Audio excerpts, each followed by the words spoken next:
তোমার দেওয়া কষ্টগুলো তোমার কাছেই ফেরত আসবে, হয়তো অন্য কোনো নামে, অন্য কোনো ঠিকানা থেকে, অথবা অন্য কোনো রঙের খামে। অনেক দিন পরে আসবে, কিন্তু আসবেই। সেই ফিরে আসার খবরটা হয়তো আমি টের পাবো না, কিন্তু তুমি ঠিকই টের পাবে। কিছু কিছু জিনিস না একদম ঠিকঠাক ফিরে আসে। সেই দিন হয়তো আফসোস নিয়ে বলবে, ইস, তার সাথে এমনটা করা ঠিক হয় নাই।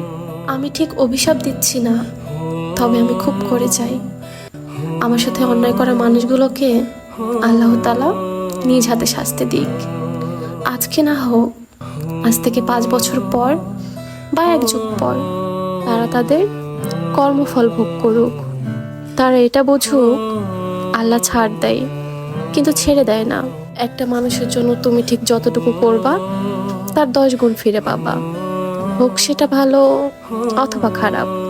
আমি জীবন থেকে একটা জিনিস শিখেছি, পৃথিবীতে ভালো মতো বাঁচতে হলে, সুখী থাকতে হলে একটু স্বার্থপর হতে হয়। এই দুনিয়াতে যারা যত বেশি স্বার্থপর, তারা তত বেশি সুখী। আপনার জীবনের কষ্টের কারণগুলো অন্যের কাছে হাসির কারণও হতে পারে। আপনি বিপদে পড়লে সবাই আপনাকে বলবে আস্তে আস্তে সব ঠিক হয়ে যাবে, কিন্তু আপনিই জানেন আপনার রাতে ঘুম হয় না। সকালবেলা ঘুম থেকে উঠলে কেমন জানি অসহায় লাগে। আপনিই জানেন খেতে বসলে আপনার গলাতে খাবার নামে না। মাঝে মাঝে কেন জানি দম বন্ধ হয়ে আসে। আপনিই জানেন আপনার প্রত্যেকটা সেকেন্ড কেমনভাবে কাটে। এগুলো কেউ বুঝবে না, কেউ না।